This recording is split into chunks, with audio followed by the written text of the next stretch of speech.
Stella Matutina vient de publier, en partenariat avec la Fondation Clément et les éditions Hervé Chopin, un livre qui présente à la fois le musée, qui est un des grands musées de La Réunion, donc son contenu, ses collections, son parcours, mais c'est un livre qui, au-delà du simple livre qui présente un musée, peut être aussi considéré comme un livre qui est en lien avec l'histoire de La Réunion, dans la mesure où le contenu du musée de Stella Matutina est un contenu largement historique,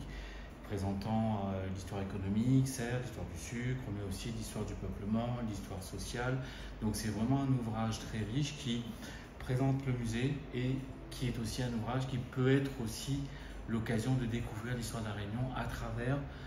l'histoire du musée de Stella Matutina. Ce livre est issu aussi d'une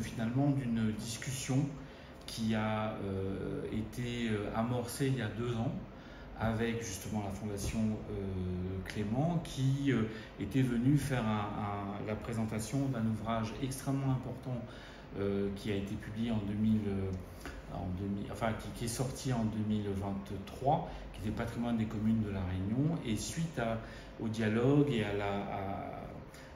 avec le directeur de la Fondation Clément, qui m'a demandé comment on peut collaborer, comment la Fondation Clément et la RMR, qui est la structure qui gère le musée de Stella, peuvent collaborer. Je dis écoutez, on n'a pas de catalogue de musée, si vous voulez qu'on se lance là-dedans, on peut y aller. Et ils ont dit banco, ils ont accepté, et on a élaboré justement ce bouquin à 3, la Fondation Clément, le musée de Stella et l'éditeur qui est les éditions Hervé Chopin. Ce livre, c'est vraiment, l'idée, c'était pas de faire un truc très très compliqué à lire. Dès le départ, on s'était vraiment fixé comme objectif 60% d'images, 40% de texte. Donc c'est un ouvrage qui était extrêmement illustré, qui présente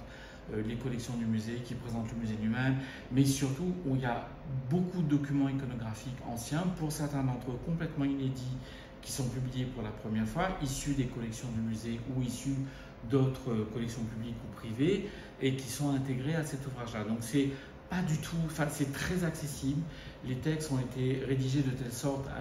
à ce que vraiment on ait vraiment une accessibilité assez facile, et surtout l'emploi et l'utilisation d'une iconographie très riche, mais toujours choisi à propos, toujours choisi avec beaucoup de sens par rapport au texte ou de sens par rapport au plan de l'ouvrage, fait que c'est un ouvrage qui était extrêmement agréable à lire, à consulter, à regarder, et qui, je l'espère, séduira tous les Réunionnais.